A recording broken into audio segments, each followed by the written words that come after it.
Will injecting your barbecue with alkaline water make it juicier? I'm gonna try injecting a brisket with smart water to see if it holds onto more water and turns out juicier than a brisket I inject with regular water, so let's get smoking.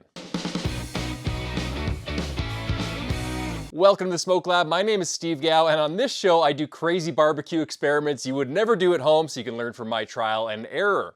Alkaline water, why would we ever want to inject a brisket with that? Well, there's two possible ways that it could make our briskets juicier. First, meat proteins have an isoelectric point at a pH of around 5.5, where the net charge of the proteins is neutral. At this neutral charge, the space between the muscle fibers is quite small. But when we add something like alkaline water, which has a pH of around 9.5, then we increase the net negative charge between those muscle fibers, which causes them to repulse, and it increases the space between the muscle fibers, and it means that there's more space to hold water. The second way that it could help is it raises the pH of the meat, which can partially denature meat proteins and cause them to kind of unfold. And in this unfolded state, the hydrophilic regions of the muscle fibers are better able to bind onto water and thus increase the water holding capacity. That being said, when you drastically raise or lower the pH of meat, you can actually lower the water holding capacity because you're denaturing the muscle fibers. So that could be an issue, and adding smart water to a brisket could actually hurt it. The other issue is that a lot of this research has gone primarily into the use of alkaline phosphates, which is something that, especially in the barbecue competition world, we inject into meat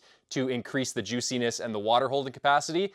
They definitely work, there's no doubt about that, but not a lot of research has gone into whether just using plain old high pH water could make a difference. I've done previous experiments where I injected brisket with just plain water, and I found that it does increase the water holding capacity and final juiciness. J. Kenji Lopez Alt has also done similar experiments with similar findings. So as a baseline, I'm gonna take it for a given that injecting a brisket with water does increase the water holding capacity, but the difference between the experimental and the control brisket in this video is that with the control brisket, we're injecting it with a more neutral pH water, and with the experimental brisket, we're injecting it with an alkaline, higher pH water of around 9.5. By the way, I got the idea for this experiment from my buddy Darren from the Notorious PIG team. I'll link his Instagram in the description section below, so thank you, Darren, for the idea. Okay, so we're starting with two choice grade briskets of roughly equal size, or equivalent size, I guess I'd say. I'm trimming them down with my basic trim method, where I just slice off a thin slice on both sides, slice the fat cap down to roughly a 1/4 inch thickness, and that's it. I leave the bottom alone. I don't remove the silver skin or the seam fat because I found it just leads to more moisture evaporation. For the control brisket, I'm injecting it with Nestle Pure Life Natural Spring Water. I tested it with my pH tester, and it has a pH of around 7.3. Pure water has a pH of 7, so this is pretty close. Now I'm injecting the brisket with 1,000 milliliters or 1 kilogram of the Nestle Pure Life Spring Water. That's a lot of water to use, and at competitions, people typically only use about 500 milliliters of water, so I'm doubling that. But I really want to exaggerate the results if we do actually get any results, so I'm using a lot of water. Next, we're moving on to the experimental brisket. I'm injecting it with smart water, which has a pH of 9.5 or more, so it's a lot more alkaline than the Nestle Spring Water, by a lot. Again, I'm injecting it all over with 1,000 mils of water. Next, I'm seasoning both briskets, starting with some soy sauce for slather and some base flavor. Then I'm hitting the bottom with some Smoke Trails BBQ brisket rub, getting a good base layer on the bottom of some peppery goodness. Then a light dusting of Oklahoma Joe's Nashville Hot Rub for some heat. And finally, a light layer of Let's Go general purpose rub to round out the flavor. Then I flip it over and repeat on the other side. The difference is I go a bit heavier on the top side with the rub, and I also add a light dusting of kosher salt just to amp up the salt flavor a little bit on the fat cap. And then I'll let that rest on the counter while I head out to my Oklahoma Joe's Longhorn offset smoker. I'm using a base of charcoal briquettes for this cook with some cherry wood chunks. I've started using charcoal a lot more on this offset because I find it really helps keep the temps low and really steady, laser steady if you have a good charcoal base. Once it's lit, I add a few wood chunks and a handful of charcoal, and I maintain temps at around 250 for the first part of the cook. Heading back to the briskets, I'm weighing them first to get a starting weight, and then I'm half wrapping them in a foil boat right from the start.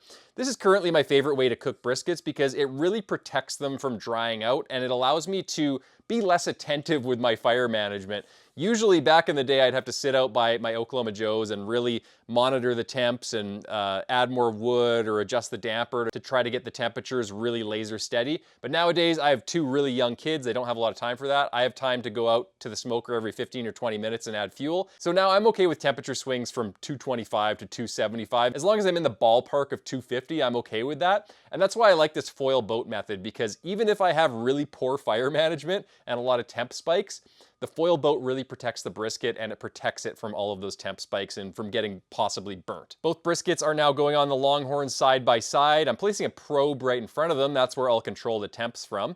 And for the first 5 or so hours of the cook, I'll run the Longhorn at around 250 degrees. But like I said before, because I foil boat from the beginning, it could go up to 275 or 300. I'm not too worried about that. It'll eventually dip down and I'll get around 250 degrees. 2 hours later, the briskets look like this, and I'm dumping excess drippings out of the boats. We injected a lot of liquid into these briskets, so I need to dump the boats more frequently to prevent them from over braising in their own juices. We don't want to allow all those juices to overflow the boat. The brisket will basically boil in its own juices and it might overcook itself. And at around 5 hours in, that's when I increase temps up to around 300 degrees. That's to speed up the cook and also to render the fat cap. Around 10 hours in, the briskets look like this. They cooked a lot faster because probably they were smaller, and the foil boat speeds up the cook as well. They're probing at around 195 internal, so I'm dumping about 80% of the liquid out of the boats, again, just to prevent them from over braising in their own liquid. And then I'm putting them in pans and covering them tightly in foil. You could just take them right out of the boats and rewrap them in fresh foil if you want to. Either way works. Then they go in the holding oven at 150 degrees for the next 18 hours. And sorry for the steam, this CVAP runs on water vapor, so it's very steamy. All right, guys, it's the next day. We're gonna start with the control brisket here, and I'm gonna start by weighing it. The control brisket is weighing in at 3,000 grams. 3,010 grams. Now we're gonna take out the experimental brisket and give that away. Give that away? Well, I am giving it away, actually. I'm giving it to a friend after this, but I'm gonna give it away as in I'm gonna weigh it. Smells delicious. Tar, tar, tar or tear? You guys tell me in the comments, tar or tear for a kitchen scale. 3,187 grams. Okay, just doing some math here. Carry the 1. Okay, the experimental brisket lost 47% of its weight during the cook, and the control brisket lost 47% of its weight. So both the same. But we can still see if one tastes different than the other. Maybe the smart water brisket tastes like baking soda because of the higher pH, I don't know. Or maybe it's juicier. We'll find out. Okay, so I'm gonna cut right down the middle here. Slicing like a dream. We'll open this up for you guys, so you can take a look under the hood. Ooh. Brisket waterfall, baby. That's my favorite part of this. Woo. Okay, so again, this is the control brisket. Let's take a slice of the flat here. And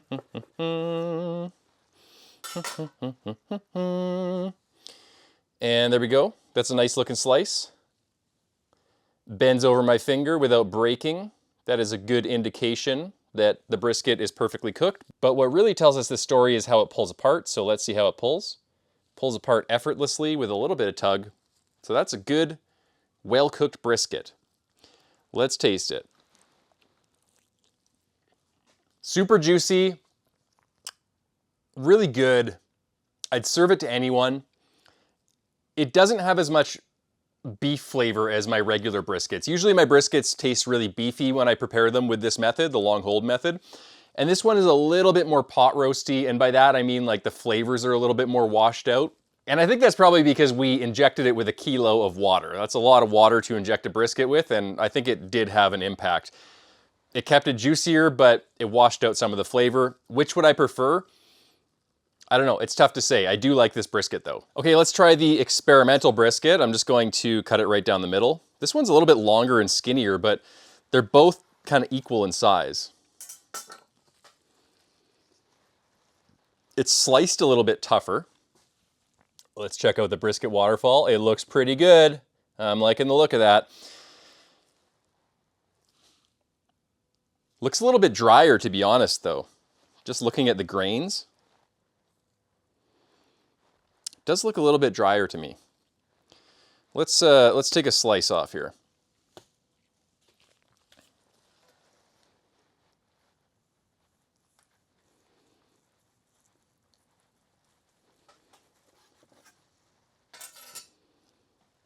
Okay.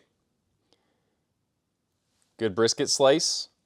Bends over easily. I think this is going to tug a little bit harder though. No, not really actually. Comes apart really nicely.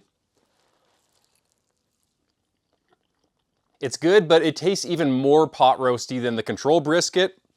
And that could have been because both briskets had a lot of water in them and they were leaking a lot of fluid into the foil boat, and that was over braising them. But I don't think that tells the whole story. I think that the reason that this is pot roasty is because there was a lot of fluid injected into the brisket. And I think that the smart water might have done something detrimental to this brisket. So, did injecting a brisket with smart water make a difference? Well, no, not really. Both briskets retained an equal amount of water weight during the entire cook. They came out very similar. The only difference was that the smart water injected brisket tasted a little bit more pot roasty. And by pot roasty, what I mean is that there's less natural beef flavor to it, and it's more like a pot roast that you've cooked in a slow cooker for 10 hours, 12 hours, and it just has that kind of grainy, washed out flavor that's still really good and beefy, but it's more towards the end of the spectrum with less flavor than the other side of the spectrum, which would be like a medium rare cooked steak, which is super beefy and has a ton of beef flavor. Both briskets came out a little bit more pot roasty than I'm used to, and I think that's because we injected 1 kilogram of water into both briskets. So when you have that much water in the brisket, a lot of the flavors are gonna get washed out, and the brisket might come out a little bit more pot roasty. But the smart water injected one tasted a little bit more pot roasty, and it was a little bit tougher than the control brisket. So based on this experiment, the smart water didn't really do anything in my opinion, and it might have even had a detrimental effect on the brisket. But let me know what you guys think in the comment section below. Have you ever tried injecting your brisket with just water? Have you ever tried injecting your brisket with smart water? Let me know in the comments below, and also let me know if there's any other experiments you'd like to see me do here on the Smoke Lab. I will see you in the next video, and until next time, happy smoking.